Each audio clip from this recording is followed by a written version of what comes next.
Oi, pessoal, tudo bem? Vamos iniciar mais um estudo, né, do livro Nos Domínios da Mediunidade, não, o livro Diálogo com as Sombras, né? A gente vai dar sequência, então, nós estamos na parte segunda, né, que fala sobre as pessoas. Nós estamos falando dos desencarnados, que é o capítulo segundo aqui da parte segunda, né? E o item é o planejador, tá? Nós vamos dar sequência a esse item hoje, ok? Então vamos lá, né? O Hermínio Miranda está falando sobre as características do planejador, dentre os irmãos necessitados, né? Que estão em torno de nós, em torno dos trabalhos que nós participamos, né? Uma das figuras que existe, uma das funções que existe nas organizações do umbral, nas organizações das trevas, é a figura do planejador, né? Então, dando sequência aqui. Nessas estruturas rígidas, o planejador exerce função importantíssima, porque é dos poucos ali que conservam a cabeça fria para conceber os planos estratégicos indispensáveis.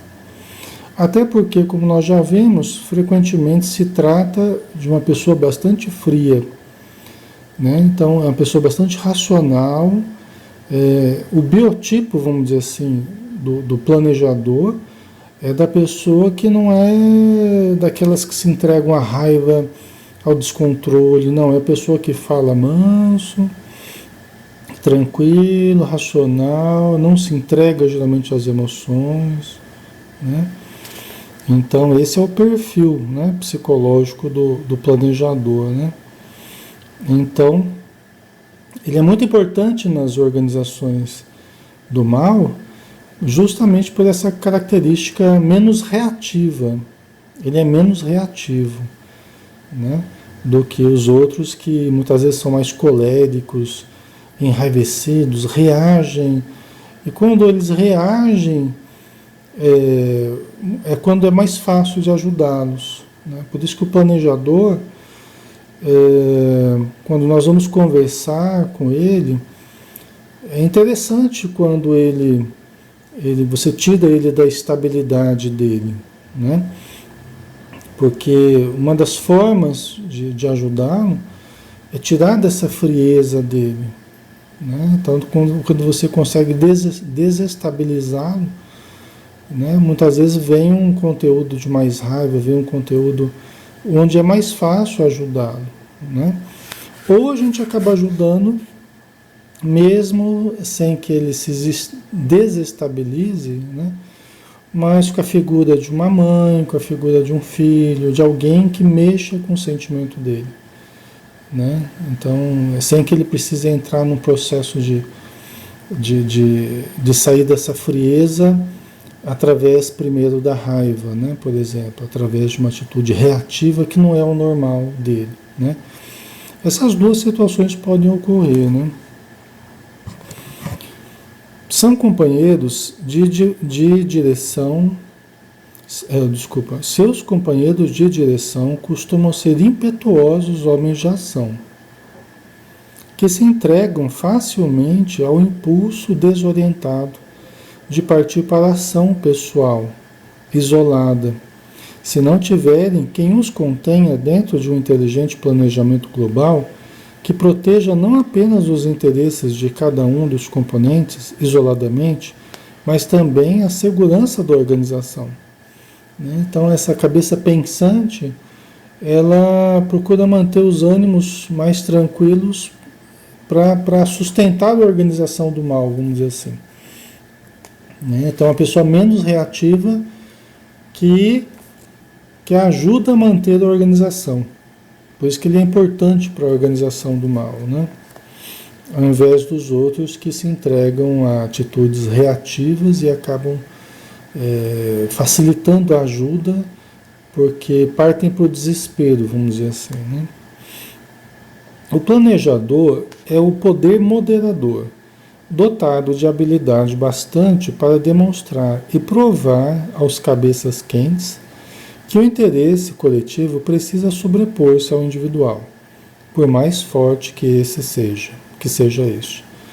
É preciso que cada componente da sinistra máfia espiritual compreenda que os casos pessoais de cada um, vinganças, perseguições, conquistas de posições, passam a constituir objeto de cogitação coletiva e, como tal, tem que esperar a vez e a oportunidade, submetendo-se à mesma estratégia: estudo, planejamento e ação, tudo a tempo e a hora. Né? Quer dizer, ele é essa cabeça pensante que planeja as coisas, contém os ânimos, né? E sobrepõe, né, às questões individuais, aos interesses, porque há muitos interesses ali individuais, ele consegue sobrepor a preocupação com o coletivo ali, com a organização. Né? Então ele é essa cabeça que se preocupa com o coletivo, com o interesse comum deles, dos obsessores. Né? Vamos ver daqui. Nada de ações isoladas, atabalhoadas, que desperdiçam esforços e põem em risco a segurança da comunidade. Tudo se fará no tempo devido e todos têm direito à utilização dos recursos da organização. Seus técnicos, seus instrumentos, seus soldados e trabalhadores de toda a natureza. No interesse de todos, portanto, a coisa tem que funcionar com muita precisão e firmeza. O planejador é, pois, figura importantíssima na ordenação dessas tarefas maquiavélicas. Sua perda acarreta uma desorientação geral. Quando a gente consegue ajudar um espírito como esse, geralmente é uma perda grande para a organização. Até porque ele é frequentemente o grilo falante ali do dirigente da organização. Ele é, muitas vezes, o assessor ali, direto do dirigente da organização. Né? Agora, não nos iludamos também, né? Porque essas organizações, algumas delas são muito grandes. E uma peça sai fora, uma peça é ajudada, né, retirada do contexto e logo repõe com uma outra peça. E não faltam elementos para reporem, não faltam elementos para serem utilizados, pessoal. Infelizmente, né, parece um trabalho ingrato, o nosso, parece um trabalho de formiguinha, mas infelizmente nós vivemos num planeta onde mentes brilhantes se entregam ao mal. E são muitas mentes brilhantes que estão por aí, entregues ao mal, desencarnando todos os dias. Né? Muitas pessoas muito inteligentes, planejadores exímios. Então não falta gente, né, para que eles possam usar. Né? Mas o importante é que foi ajudado mais um, né? Um a menos ali a trabalhar contra os trabalhos do bem, né, os grupos do bem, as pessoas que querem ajudar. Então isso é uma coisa boa. E os familiares desses espíritos que a gente ajuda nos cercam com a sua gratidão, com o seu carinho, né, porque estão tentando ajudar às vezes esses espíritos há séculos. Né? Então, uma pessoa que a gente consegue ajudar já é uma alegria muito grande, né? É difícil, senão impossível, para os companheiros que permanecem na organização das sombras admitir que alguém tão lúcido e brilhante se tenha deixado convencer por um doutrinador encarnado. Então tem esse aspecto também. Outro dia eu estava conversando com um obsessor justamente sobre isso. Ele falava assim, olha, eu não posso aceitar nenhuma proposta de vocês, eu não posso fraquejar, porque se eu fraquejo, eu perco totalmente a moral que eu tenho com muita gente que eu coordeno, muita gente que eu mando. Então eu não vou aceitar nenhuma proposta de vocês, porque aí eles se voltarão contra mim. Né? E o que eu quero dizer é que o estrago feito na organização é muito grande. Porque quando você ajuda um espírito assim, de muita visibilidade na organização, de muito poder, de uma ascendência sobre muita gente, geralmente não é só ele que você ajuda. Você ajuda um número grande de outros que acompanham esse que você está ajudando. Porque eles param e pensam assim, poxa vida, mas se aquele que era tão forte, tão sábio, né, tão conhecedor das técnicas de obsessão e tal, se ele se deixou levar, né, se ele aceitou o convite, geralmente na organização eles não falam assim, né, eles falam que ele foi pego, eles não aceitam, eles não dão o braço a torcer, então eles procuram mentir, né, e divulgam a informação que aquele elemento foi pego e que está sendo torturado por nós. Você vê que coisa, né? A fake news aí corre solta nas sombras, né? Porque eles lutam mesmo com essas injúrias, calúnias. Eles usam todos os métodos possíveis de enganação, sem nenhum peso na consciência, vamos dizer assim, né?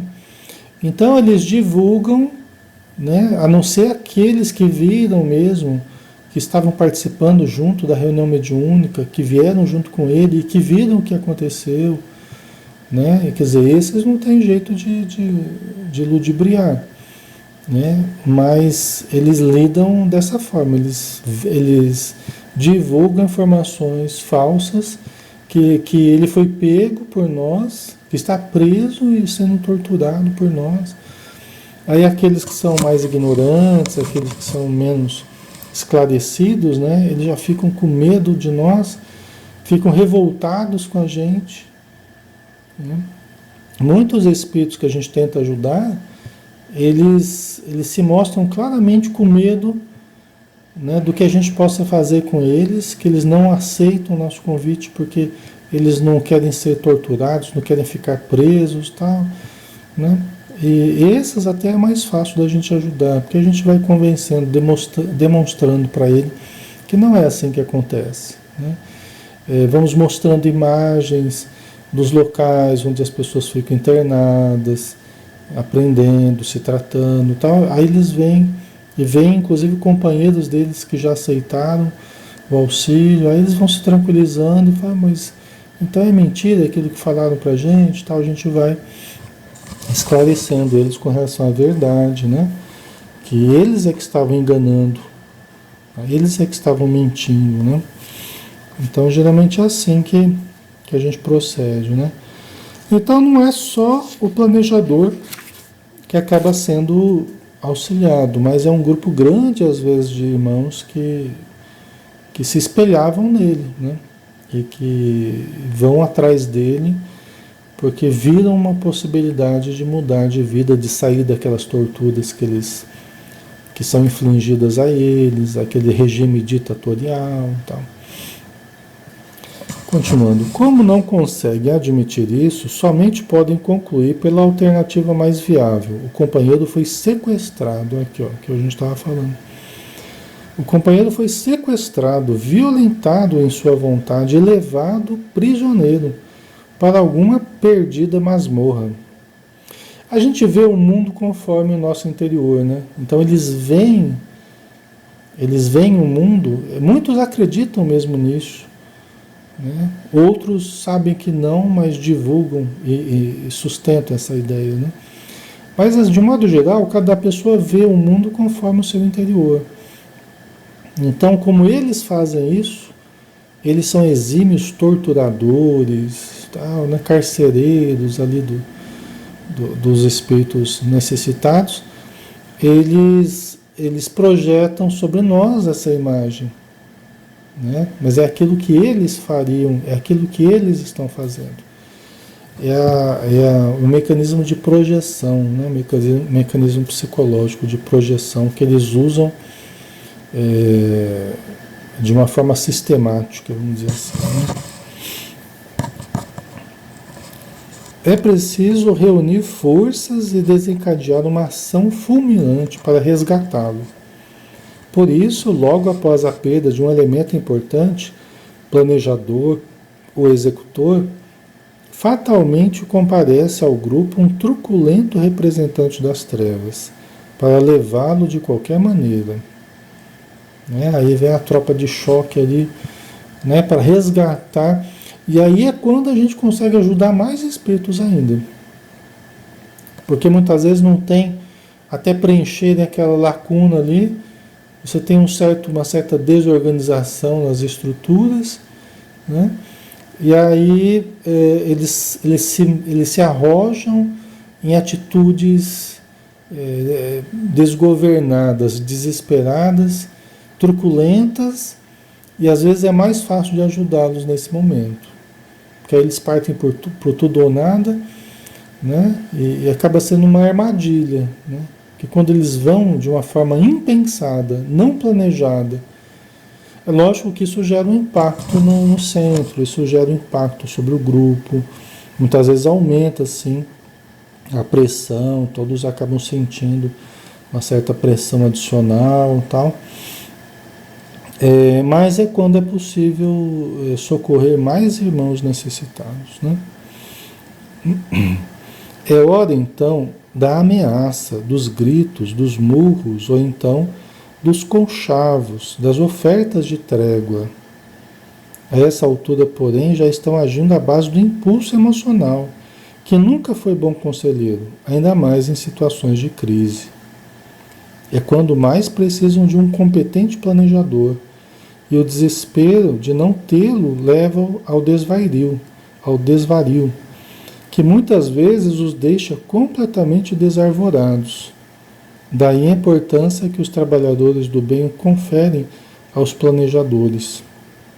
Daí o prestígio e respeito que esses brilhantes estrategistas gozam nas comunidades trevosas, né? E não é fácil até para a gente passar por situações difíceis, passar por momentos delicados e manter a serenidade, manter a tranquilidade, o sangue frio, né? Não deixar nos levar pelas emoções desgovernadas. Então, essa pessoa, tanto no bem quanto no mal, acaba se tornando uma pessoa preciosa, né? Porque no bem, quando trabalha no bem na casa espírita, é aquela pessoa também que resiste às pressões ali e com sangue frio, com tranquilidade, vamos resolver a coisa, pessoal, vamos conversar, tal, né? E quando é voltado ao mal, essa pessoa também ajuda a coesão ali, ajuda a conter os ânimos, né? Nesse momento é o que mais eles necessitariam, né? E por isso que dentro do planejamento estratégico dos espíritos amigos para desmantelar certa organização, né? Para socorrer determinados espíritos que estão nessa organização, o socorro a esses espíritos planejadores é de muita importância, né?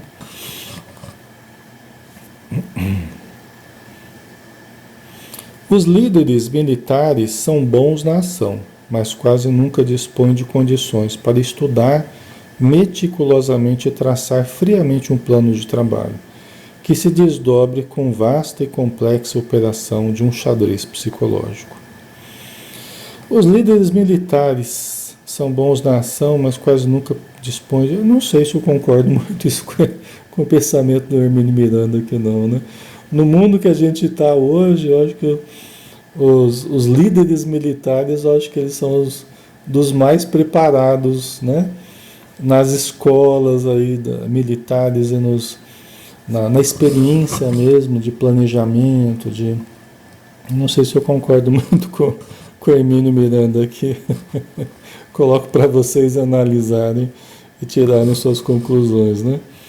Eu acho assim que mesmo no meio militar, talvez você tenha poucos também, porque são funções que exigem grande capacidade, né, de raciocinar, né, de um tino diferente, né, para você analisar os vários fatores, estabelecer uma estratégia eficaz. Quer dizer, isso, na verdade, é para poucos, né? Eu acho que a grande maioria geralmente são pessoas de ação, justamente são essas pessoas mais reativas, são essas pessoas menos intelectualizadas e mais de ação, né? Eu acho que no meio militar também, mas não que eles, os militares, sejam bons na ação e ruins no planejamento, né? Eu não vejo assim não, né? Mas tudo bem, né? Não estão lidando mais com dados concretos, como no tempo em que exerciam tais funções na Terra. Não basta preparar soldados e equipamentos, estudar o terreno, comprar armamentos e entrar em ação. A tarefa é muito mais sutil, porque envolve inúmeros fatores imponderáveis que subitamente emergem da imprevisível condição humana. É preciso prever tais reações, estudar personalidades, propor concessões e arquitetar alternativas e opções, na eventualidade de alguma falha ou mudança das condições básicas inicialmente articuladas. Né? Quer dizer, isso são as funções do planejador que agora eles sentem falta. Né? Nada pode ser deixado ao acaso, à improvisação, ao impulso. Os planejadores são seres assim, uma experiência, né? Uma experiência na obsessão, muitas vezes estão há muitos séculos no plano espiritual. Eles estudam psicologicamente as pessoas, arquitetam planos muito complexos de perturbação de famílias, de organizações inteiras, né? De pessoas individualmente. Então, não é um trabalho simples, não. É um trabalho muito complexo. A gente, quando vai vivendo bastante tempo na doutrinação, na reunião mediúnica, a gente começa a entender um pouco, né? Não a ponto de entender exatamente como eles trabalham, mas a gente começa a entender, né, muitos dos recursos que eles usam, como é que eles vão agindo no contexto todo, né, para atingir uma certa pessoa, né, para desequilibrar uma certa pessoa, como é que eles vão minando as resistências dessa pessoa. Isso é um trabalho muito meticuloso mesmo, pessoal. É um trabalho assim de ratinho, daqueles ratinhos que na gaiola que os psicólogos ficam lá modelando, né? Eles ficam modelando o ratinho, ensinando o ratinho a bater na chavinha lá para ganhar a comida, né? Eu, como psicólogo, a gente fez muitas experiências assim com ratinhos, tal, né? A psicologia comportamental. Eles têm esses conhecimentos e vão modelando os nossos comportamentos. E nós, muitas vezes, invigilantes, vamos sendo modelados por eles dentro desses esquemas, né, para tomar remédios, para pensar em suicídio, para desenvolver angústias, problemas de relacionamento. Então, eles vão minando através de planejamentos muito meticulosos, assim, num processo psicológico, né? Não de aquisição de saúde, mas de deterioração da nossa saúde psíquica, né? Então não é fácil não, esses trabalhadores são... A gente às vezes se surpreende conversando com eles, né? Vendo o tamanho do conhecimento deles. Eu já falei para vocês, muitos foram psiquiatras, psicólogos, né? Juristas, pessoas assim com uma capacidade... Estou com uma coisa no olho aqui, né? Pessoas com uma inteligência muito grande, né? Uma capacidade estratégica muito diferenciada, né? Há pouco falava um desses líderes das trevas sobre a sofisticação da sua aparelhagem. Andaram gravando nossas reuniões em videotape. A expressão é dele mesmo, para estudar-nos. Tinham nossas fichas, entre aspas, completas, minuciosamente levantadas, bem como gravações e relatórios a nosso respeito, sendo esse material todo colhido na indormida vigilância que exercem sobre nós, né? Os espíritos lidam com equipamentos, com tecnologias, ainda estou com alguma coisa no meu olho aqui, vocês desculpem, mas esses espíritos lidam com equipamentos que a gente nem imagina. Agora, se a gente tem já certas tecnologias muito interessantes aqui na Terra, imagina lá no plano espiritual, né? Tanto no plano superior quanto no plano inferior, eles usam tecnologias, né, que a gente nem suporia, né? Depois de tudo documentado, estudam-nos em grupos de trabalho, cabendo então aos planejadores elaborar a programação da campanha. Mesmo quando conversam conosco no decorrer da sessão mediúnica, acham-se ligados aos seus redutos por fios e aparelhagem de transmissão, com o propósito de se manterem firmes, apoiados pelos companheiros que lá ficam, para que não sejam arrastados pela fraqueza, entre aspas, da conversão ao bem. Esquecem-se de que, por aqueles mesmos dispositivos, a conversa do doutrinador também é transmitida e produz lá, naqueles redutos, certos impactos, num ou noutro coração mais predisposto ao apelo do amor fraterno. Isso aqui é bem verdade, viu, pessoal? Então, esses espíritos, eles querem fazer o marketing deles também. Então, muitas vezes estão nas nossas reuniões e as nossas conversas, né? Porque ele vai chegar lá, vai botar a banca, né? Vai ameaçar, vai fazer certas propostas e tal, e vai sair dali ileso e vai demonstrar, através dessas transmissões que eles fazem para os seus redutos, que quem manda ali é eles e que nós não passamos de uns pobres coitados que estamos tentando atrapalhá-los, né? Quase que como formigas no caminho deles. Então eles vão chegar lá e vão botar a banca, né? Só que às vezes o plano sai diferente do que eles imaginaram. Então chega lá, no grupo mediúnico, vamos ajudando, vamos envolvendo com a vibração, com a palavra tranquila, vamos conversando tranquilamente com eles, vamos nos esquivando das suas ofertas, das suas barganhas, né? Sentimos a presença de espíritos amigos ali, familiares dele, né? Eu às vezes estou fazendo a doutrinação, eu sinto a aproximação de um familiar, eu entro em processo de incorporação, eu entro e saio muito facilmente desse processo, totalmente consciente do que eu estou falando, né? Então, aí a gente sente a presença do familiar e aí de repente alguma coisa que toca ele de uma forma diferente.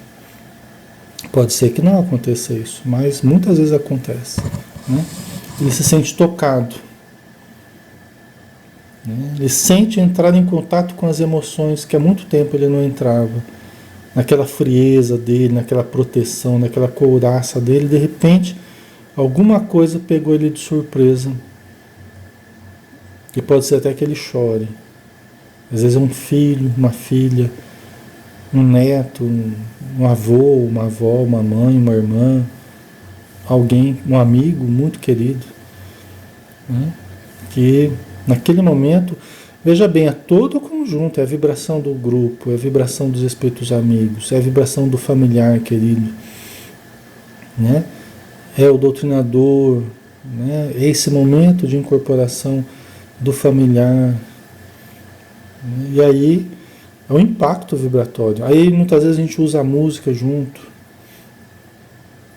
A música, ela age no perispírito, né? Ela não é racional propriamente, ela é muito mais intuitiva e ele sente o impacto no perispírito. Você imagina, a reunião mediúnica ali vira um caldeirão de forças positivas, vira um condensador ali de energias boas.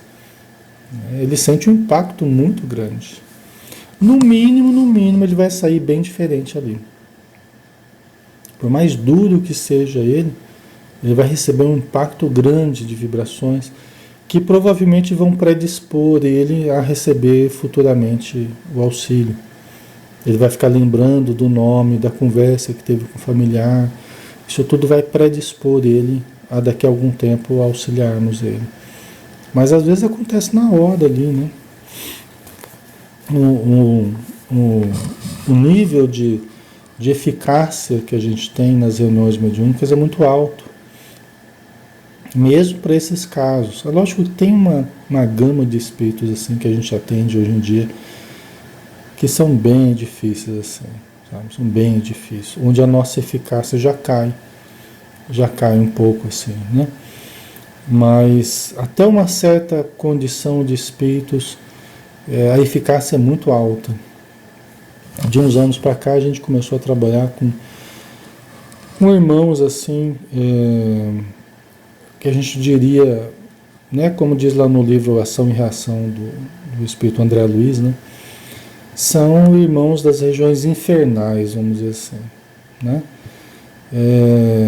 A gente vem tendo muito contato com esses irmãos das regiões infernais, né? Das regiões mais baixas que tem assim, na vida espiritual. Uma vez eu conversei com um espírito desse. Eu perguntei, eu gosto de perguntar, vou conversando como se fosse um amigo dele. Quando ele me permite ir conversando, eles gostam de falar, eles gostam de contar vantagem, de demonstrar conhecimento, porque são muito movidos pelo ego. O ego sempre gosta de falar muito, de demonstrar que sabe. Então eu vou usando isso e vou conversando com o espírito. E eu perguntei, escuta, você está numa condição assim, onde que você vive, né? Você vive nas regiões mais trevosas que tem, né? Região mais baixa que tem, mais obscura que tem, ou tem em outros lugares, mas o Espírito falou assim para mim, né? Eu falei assim, olha, se tem mais baixo de onde eu estou, eu quero conhecer, o Espírito falou. Se tem, se ele falou assim, se tem, é porque ele nunca viu. Eu achei interessante a resposta dele, né? Se tem gente que está numa situação mais baixa que eu, numa região mais trevosa que eu quero conhecer.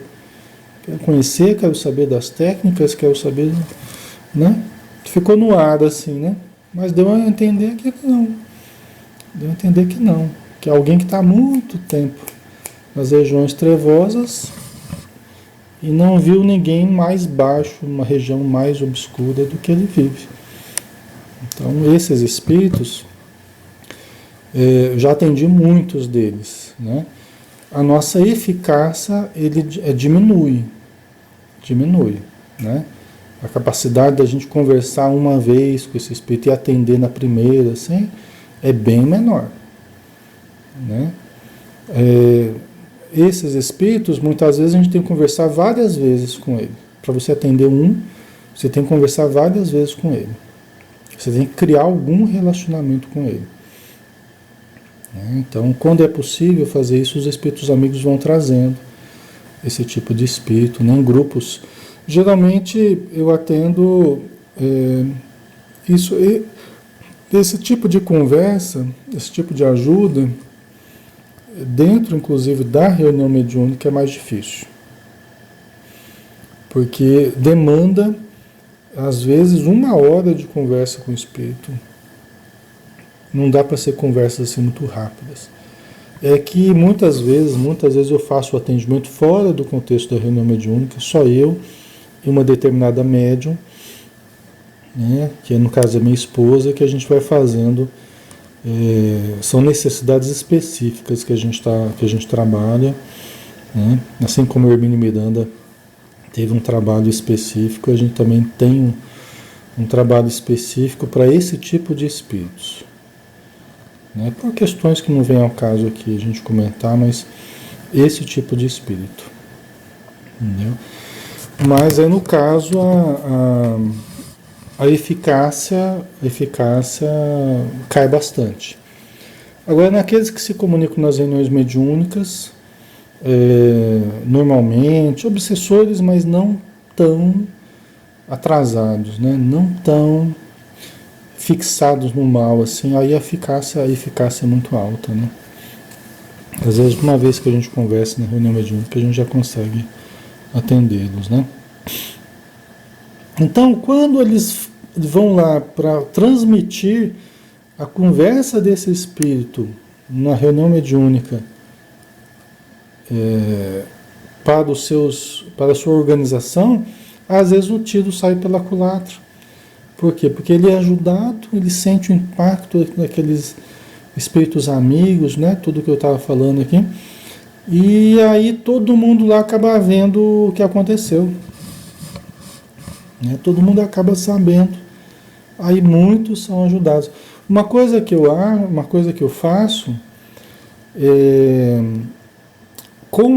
sabendo disso já, com esses espíritos mais endurecidos, mais difíceis, às vezes eu estou na conversa e a coisa não está andando muito, tal, né?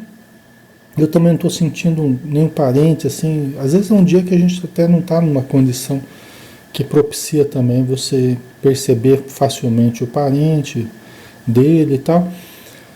Aí eu começo a falar para aqueles que estão ouvindo, tanto aqueles que estão na reunião ali, quanto os que estão à distância.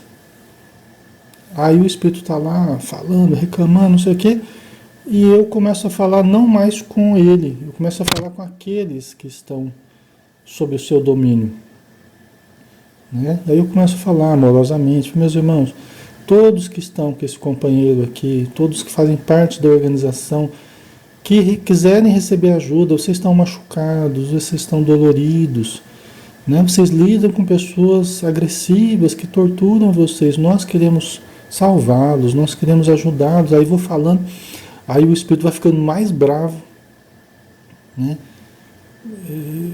E aí eu vou continuando nesse processo. Falo, olha, muitos já estão recebendo ajuda, muitos, vou fazendo até um processo de indução, né? Muitos já estão recebendo ajuda, muitos estão aceitando. Olha lá, meu irmão, muitos estão. E ele às vezes começa a ver mesmo. E começa a ficar bravo. Vocês não podem fazer isso comigo.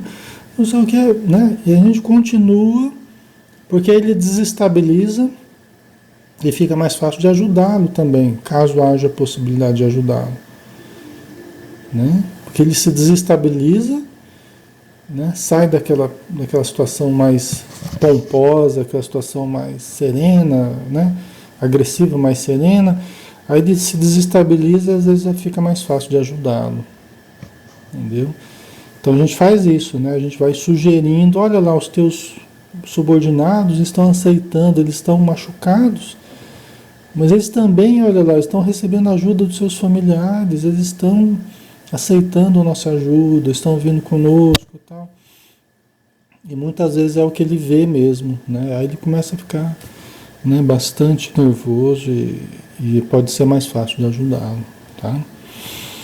Pessoal, vamos dar uma paradinha por hoje, né? Acho que nós temos já bastante elementos para a gente compreender. Eu agradeço aí todos que estão, né, participando conosco, que estão visualizando, né? Todos os grupos que estudam, né? Vez por outra a gente recebe mensagens, né, de irmãos que coordenam grupos, que estão estudando com seus grupos mediúnicos na Casa Espírita. A gente fica muito feliz ao saber disso, porque isso dá uma dimensão mais exata de onde está chegando esse trabalho, tá? E deixo aqui um abraço a todos, né? Sempre disposto a conversar com vocês, né? E ajudar na medida que a gente possa, tá bom? Então um abração, fiquem com Deus e até a próxima, né? Se Deus quiser.